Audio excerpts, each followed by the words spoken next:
I love it. I think in this time, it can be so easy. I was looking through posts on Facebook and people were like, I burned 6 calories today. I laid on my couch all day. My marathon was on Netflix, and I just thought, wow, that could be one way to go, but I love thinking of using this time to strengthen my body and to work on some things that I've been wanting to do physically for a while. So thank you for being there, for inspiring me to do that, the challenge with myself, and for letting me share that with you this morning. Yeah, absolutely. And what's interesting is that Rich, who was just on there, is the guy who, we were talking, he did 75 strong, which is 2 workouts a day for 75 days. And I thought, yeah, I can do that. That's easy for me, but the yoga would be a stretch. And that's kind of dripped over to now you jumping on. And this is really what this environment is about. When you hang out with other people that, it sparks something in you. When you're ready, it becomes easier to do it because you're like, oh, they're talking about the benefits. So hopefully we'll spark some stuff here. Let's dive into intuition a little bit, because I think that the conversation we just had with Roy and Rich were talking about how are we going to come through this, right? What meanings are we going to attach? What are we going to be looking for?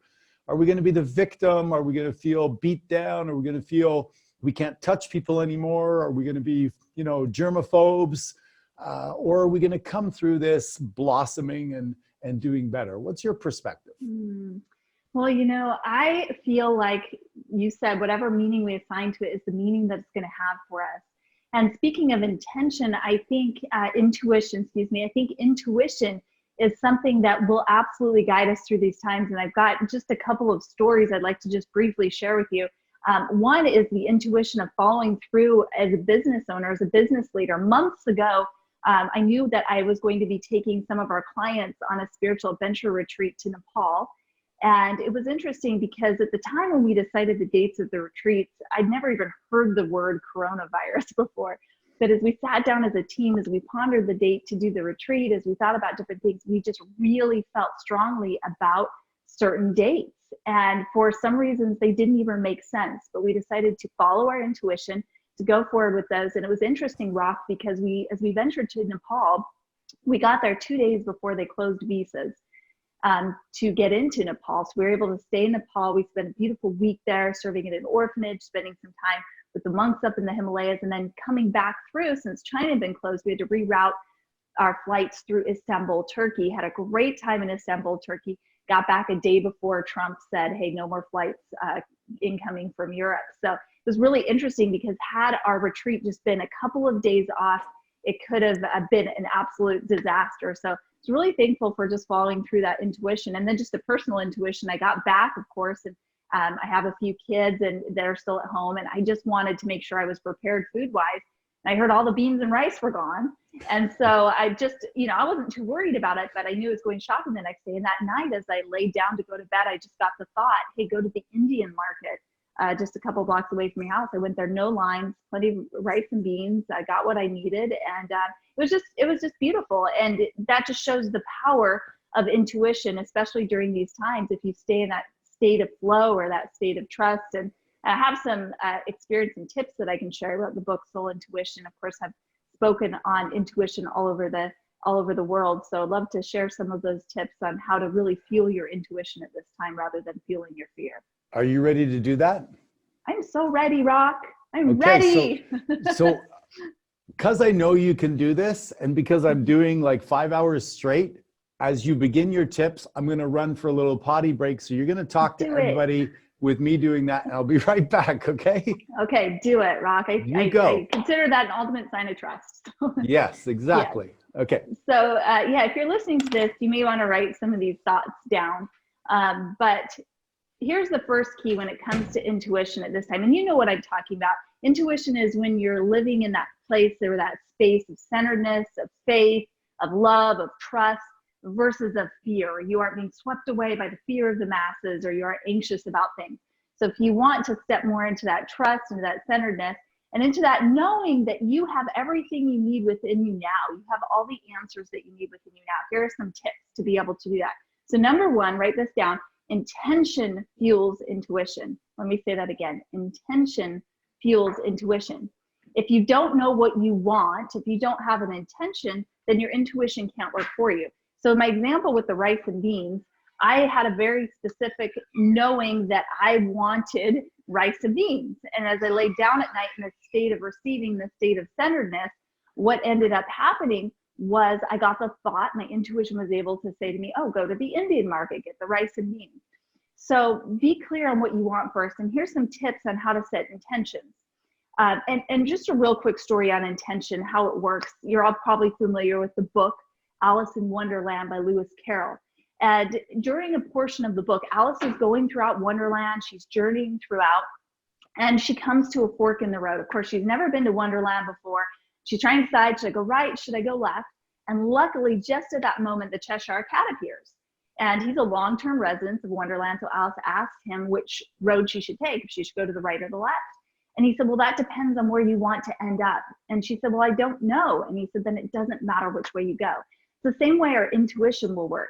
If we don't have clear intentions, if we don't have clear goals, if we don't know what we want out of life or out of our day or whatever it is, then when we come to those decisions that we have to make, those crossroads in our life, we won't know. Our intuition can't guide us to the right or to the left because we don't know where we're going. So first step is to be really clear on your intention. And every good intention starts with a good question. So ask yourself right now, if every good intention starts with a good question, ask yourself, what is something that you want right now? So a question that I've been asking myself lately is, how can I step up as a leader in this time of chaos? And so I have that question, I have a clear intention of how can I be a leader so my intuition can guide me. So right now, I'm a big believer in action steps. I'm a big believer in implementation. So right now, I just want you to think, if you're listening to this, there's a reason you're here. There's a reason you're listening to me right now. What is that question that you want answered at this time? Is it, how can I stay calm during this time of chaos? Is it, how can I step up as a leader for my team at this time? What is your question right now? And Rock, maybe you can share with me. I know you kind of missed the explanation portion, but you've heard me say it before. So what is your question right now that you're wanting to answer? Well, the one that I ask myself is, how do I stay grounded and connected during this Beautiful. turmoil? I'm looking for the higher meaning, right? Exactly. How do I stay grounded and connected during this turmoil? So Rock, maybe you can do this exercise with us, but if you've got a pen or piece of paper there in front of you, just write down that question. For those of you listening, write down your question. How can I, whatever it is. First question that comes to your mind, the intention that you're wanting to gain. So Rock's intention is to stay grounded during this time, right? Strong and grounded. Yes. So write your question down. Once you've written your question down, I just want you to put your pen down. And just join with me in just a couple of deep centered breaths. We're just going to do 3 breaths together. So close your eyes if you can. If you're driving, don't close your eyes, but close your eyes if you can and just take a deep breath in through your nose. Fill up your lungs a little bit deeper and exhale through the mouth. Another deep breath in through the nose and exhale through the mouth. Last one, deep breath in through the nose. Fill up your lungs all the way, all the way, all the way, and exhale. When you think you've let all your breath out, let a little bit more out. Now I just want you to open your eyes. I want you to look at your question, and I want you to write the first 3 action steps that come to your mind. First 3 action steps. Don't judge whatever comes to your mind. Just let it flow through in that centered state. You've just done some breathing. You've reconnected to yourself. What are your 3 action steps? And as you write down these 3 action steps, I'll tell you, it's interesting because I've used this practice for a long time. And sometimes I'll have a question like, how can I grow my business? Or how can I get more clients in my business? And I'll take a moment, I'll get centered, I'll get out of my head. When you're in your head, you're dead. I know you've heard that before. Tony Robbins says that all the time. When you're in your head, you're dead. And when you get into your heart, when you connect with your soul, your intuition, that's where you get the answers you're looking for. So sometimes I've asked the question, how can I get more clients in my business? And I've gotten out of my head and into my heart. One of my first action steps may be to take a bath. And I'm like, what in the world does take a bath have to do with getting more clients? As I follow through in that action step, I realize as I'm in the bath that I've been stressed out, that I've been in my head state. As I get in the bath, as I relax, all of a sudden, all these thoughts start coming to me. Sometimes maybe I'll write down, how can I grow my business? And one of my action steps will be to go on a bike ride with my daughter. And I'll think, well, what does that have to do with growing my clients? But what I realized is I'm on that bike ride, I felt out of balance.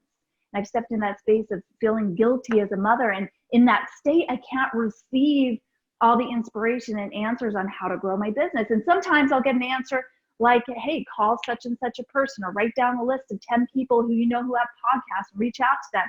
Whatever it is, don't judge it, just allow it to flow through you.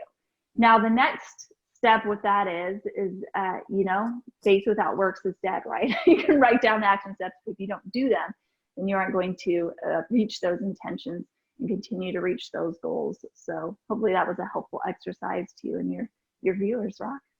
I love it because it's something practical that people can do. You know, knowledge is great. We're all talking about knowledge, but I love the fact that you got them doing something. And I wrote down, continue my yoga practice, be more conscious of breath, and then just slow down. Beautiful. So are you going to be doing that throughout the day, Rock? Yeah, I am. Beautiful. I am indeed. So thank you for that. So you've had a lot of experience with personal development, and coming into this, how prepared were you? I mean, none of us were prepared, but how much did the preparation of the work you've been doing, the teaching you've been doing, provide you with a better perspective than a lot of people that don't have the training you have? You know, I love that question, Rock. And here's what I've learned. The more I learn, the more I realize that I don't know a lot. You know, what is that quote? The more you learn, you realize the less you know, or the more you know, the less you know. But what I have learned is where to go to look for answers and how to get myself grounded. And one of the things I've learned over my years, and I've been really blessed, I've either facilitated or co-facilitated over 300 self-development events in the past decade, and I've attended many others more. And it was really interesting. I'll just share a story with you. So going into this chaos, coming home from this beautiful spiritual retreat we did, and realizing the world is just in chaos back here. As that's happened, you know, of course, I'm using the tools and the practices that I know to get into state, to stay grounded. But I had a desire and a question. So my intention was, how can I show up? You know, I want to be a better healer. My question was, how can I show up as a better healer? Really had this desire. I just wanted to heal the world. So because of my experience with personal development and self-development, I knew that I needed to go to an expert for an answer to that question. I needed to look for a coach. I needed to surround myself with people who knew more about that than me. So I had a really unique opportunity last Sunday to travel up to Sedona and meet with a Taoist leader there at a Taoist center. And driving up there, you know, I'm getting really excited. I just have this desire. I want to heal the world. I want to help everybody. I want to make everything better. I want to help my clients more. And my question to her is, I finally sat down across the table from this lady who's dedicated her life to spiritual living and spiritual learning. And I looked in her eyes and I asked her that question, how can I better heal the world? How can I be a better healer? I'll never forget, she closed her eyes. She took a couple of deep breaths. I saw a little smile creep onto her lips, and she opened her eyes. I'll never forget what she said to me. She said, you can only heal the world to the capacity to which you're willing to heal yourself. And right now, you need to work on healing yourself. Wasn't the answer that I was expecting. I was like, I want to help other people. But as she spoke those words, you know how when somebody says something to you and it just rings true to your soul? I knew that was true. And I knew in that moment that there's also a gift during this time right now. And that gift is to be able to work on myself and to spend that time on myself. And it's really interesting because John Maxwell said, good leaders know the way, go the way, and show the way. And I realized the best thing that I can do during this time, and to reflect all the self-development that I've learned, all the tools that I have over the years, is to do those tools and just show those tools, so to implement them into my life and then to share with other people what I'm learning and what I'm doing for myself so that they can do the same. Do you think that there's a temptation that when we help other people and work with other people, that we don't have to do the difficult work on ourselves? Because, right, yes. It's kind of yucky sometimes. Absolutely. It's like, oh, I know all this. I've done this in the past, right? I can just help somebody do that. But yeah, like John Maxwell said, good leaders, if you really want to be a good leader, you don't only know the way, you also go the way, and then you show the way. It's not you know the way and you show the way. There's that middle component, which is you need to be doing that journey yourself. So I've committed to an hour and a half per day in the morning, a routine that I have that includes yoga, that includes meditation, that includes listening to my declarations, that includes doing journaling. And then I've also dedicated some of this time, at least an hour a day, to learning the things that I've been wanting to learn for a while, because suddenly my schedule is cleared up. I'm not going anywhere for a while. So it's a beautiful opportunity to learn and to grow. Yeah, I started playing the drums a little while back, and I have them in my garage, and I was banging on my drums again. I'd kind of gotten off of that. So it's an opportunity to dust off some things that maybe you bring to the front again. The other thing that I found interesting is that working on yourself is, it's an inside job. And this time of reflection, what I have found is that I'm at home and I'm like, okay, I look at the things I can do. And then boredom also now has become a little bit of a temptation, because I can't do the things, can't fill my schedule the way I did in the past. I have to be a little bit more creative. Mm-hmm. So is that something you've come across? You have kids, you have things like that. You go, Mom, I'm bored, or what have you. Have you gotten any of that going on? Yeah, well, absolutely. I think that's natural. The thing for me is I found I can just stay in bed an extra hour today. I don't need to begin my practice for a while. I can just, I can take time. Yeah. I've been tempted to binge on Netflix. I haven't. But, I think what's interesting is this is a time where people really have the opportunity for self-discipline. And it's interesting because I'm really seeing out there, and as I'm sure you are, this trend of this separation between the leaders and the followers, between, the lion and the sheep. And another really great quote that I love is that leaders think and talk about solutions, and the followers think and talk about the problems. And that's what, Brian Tracy said. And I think, we get stuck in that boredom phase when we think and talk about the problems. Well, there's a problem. I can't go and speak at this event, or the problem is I can't get together with my friends, or the problem, and they become excuses, right? And then we submit to those excuses. So it's been interesting. I've had to ask myself several times, what is the solution today? And there have been times I've been tempted to lay in bed and feel sorry for myself. And I've had this conscious thought, either I can lay in bed and feel sorry for myself today, or I can get up and change the world. Which one do I want to do? Do I want to lay in bed and feel sorry for myself, or do I want to get up and try and change the world? And as I've thought of those two alternatives, get up and change the world has been the one that I've picked consecutively over these days. Now, I may have a day that I choose to stay in bed and feel sorry for myself, and that's okay. Because you may tap into your intuition. That's right. But I just take it easy on yourself, but don't get stuck in that cycle of boredom. So Tony Robbins says that people are addicted to their problems, but I find it actually attractive, sexy, kind of lighter when people are talking, they're solution oriented. When people are like, hey, how do we make this better? Let's move this forward. Why don't we try this? So what is the affliction with people talking about the problems? If you look at the news, that's all they do. They almost never talk about the good things that are happening. Once in a while they go, oh, and we have a good story where somebody brought some groceries for an old person. It's like half a millisecond and then it's back to the bad. What do you think that is, this addiction with our society with talking about and focusing on the problems? Well, Rock, I really do think that, in this day and age, and especially with all this chaos going around and this term social isolation floating around, people are afraid that they're going to be alone. And the truth, or the fact of the matter is that people find community in like-minded people. They find that they don't feel lonely when they can relate to somebody. And so, unfortunately, a lot of people are choosing to relate to each other through problems. And that's the temptation. Well, you have this problem. I do too. We're the same. Look, I'm not alone. But you know what? I want to tell you, Rock, you are one of my heroes. And the reason why is you're doing this summit right now. You're getting together collectively people who are like, yeah, let's talk about something similar. But instead of focusing on the similarities in our problems, let's focus on the similarities in our solutions. And I loved our conversation when you were on the radio show on Tuesday, and I had a couple other influencers on there, and all of us were getting together and talking about the solution. And I left that show feeling so uplifted, Yeah. like I was a part of a community of change makers and of leaders.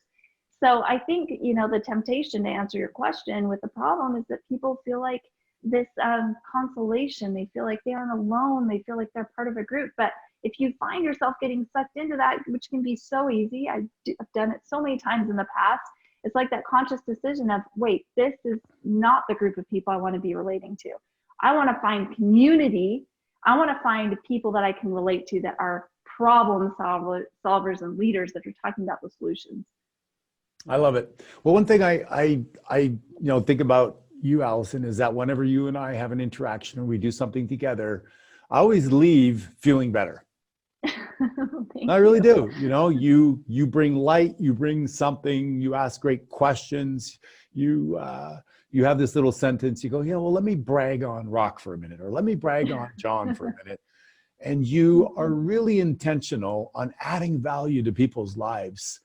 Tell me a little bit how you got yourself to that place, because I think it's such a great quality for people to maybe work on. Well, thank you so much, Rock. It's easy to just love people, like look for the best. And I think part of it is just naturally, I've always looked for the best in people. But if I could pinpoint it to a specific practice or time in my life, I believe in God. And there was a time in my life where I was really struggling with self-esteem issues. I struggled with an eating disorder for a while. I struggled with, I couldn't even look at myself in the mirror. I just had a bunch of problems with my own self-esteem. And what I found was I started implementing a practice where I would look at myself in the mirror and I would ask myself, or say the prayer first, to see myself through God's eyes. And it changed my life to be able to see myself that way. And then I started changing or shifting my prayer to be able to see other people through God's eyes.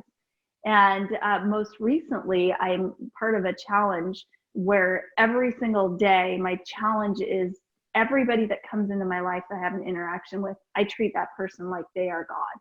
I treat them like they are a God, And if you start looking at people like God would see them, or like they are gods, looking at them and seeing their higher self, it's so easy to see all the wonderful things in people. And of course, Rock, it's so easy with you because you are doing so much good in the world, and you also have that gift and talent. So I love that. I want to ask you actually the same question to see if you have a real quick thought on that as well, because I've noticed that you do the same thing. What's your secret to doing that?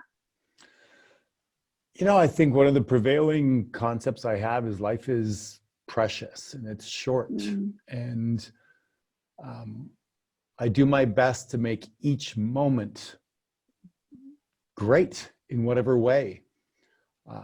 I think growing up, I was not as encouraged as much as I would have liked to have been. So I am an encourager. I like to encourage people. I like to acknowledge people. I think we all want to be seen. And so I try to see people. It's like, I see you, I see your beauty, I see your flair, I see your craziness, I see your moxie, I see your sadness. Now let's cajole that and let's move through it. So I think a big part of it is seeing people. Yeah, I love what you said. You see people's happiness and you see their sadness. I think that's a big part of it too, is acknowledging people. So, and it's a work in progress. It's a work in progress. I grew up as a warrior, and I had my sword out most of the time, and I would make little of people's problems. Like, come on, get over that. I work better at acknowledging them and meeting them where they're at and moving them through it. But I try to make magic moments in my life. Roy was on earlier talking about make memories. And that's all we can really do, is make memories. At the end of the day, making money is great. Owning a lot of real estate's great. Sometimes it's a pain in the ass. Like right now, a lot of people, it's a pain in the ass owning some properties and tenants and stuff. So it's not always great. But if we can have that inner resolve and that inner story that we're better and better at living ourselves, then we're a light for the people around us. And you've obviously done a great job at that. So you got a bunch of kids at home. What do you do with that, with kids no longer at school? I know it's spring break for some people, so it's maybe they haven't felt it yet. But what's your plan with the family? Well, luckily my kids are older, so it's not like I'm there, every moment Right. monitoring them. But I love what you just said, and really this is the time to make memories. And each moment, especially as my kids get older, is very precious with them. So I don't take for granted a single moment with them. And it's interesting. My oldest daughter is grown. She's married. She's graduating with her bachelor's degree this spring. And then I've got 3 kids currently at home. And my second oldest daughter's graduated, and then 2 in high school. But they are so busy all the time. They've got school and they've got sports. My oldest daughter has work all the time, or my second oldest daughter has work all the time. And so even throughout the week, I would see them maybe 20 minutes, at dinner time. It's like a quick check-in. How are you doing? And then away they go. And there's such a gift in this time. And the gift that we have right now is the gift of being able to slow down and connect. And I'm so grateful for this gift that we have. And I really do believe if you look at the world right now from this spiritual perspective, it's like, whoa, it's time to slow down. It's time to pay attention and focus on what really matters and to create those magical moments. One of my core questions is, how can I more fully experience and share the magic in this moment right now? How can I more fully experience and share the magic in this moment right now? Rather than watching the news or getting caught up on all the chaos that's in the world, I'm out there playing tennis with my son, I am out there going on a walk or going on a hike in the beautiful Arizona trails, which are now suddenly clear from people hiking around and walking. I'm watching a movie with my daughter. We're making a dinner together. I'm watching a movie together. I mean, these are the times. My brother called me yesterday, who I haven't talked to in 4 or 5 months. And he's like, oh yeah, suddenly I have free time on my hands. I don't have to work for a while. So we have this great conversation. I mean, now's the time to really grow and connect. And a question that I would ask everybody that's on this call is, who's one person you can connect with today that you haven't connected with in a while because of the busyness in your life? And go ahead and connect. Use your intuition to figure out who is that person that you want to connect with today, and your intuition will lead and guide you towards that person. Gorgeous, beautiful.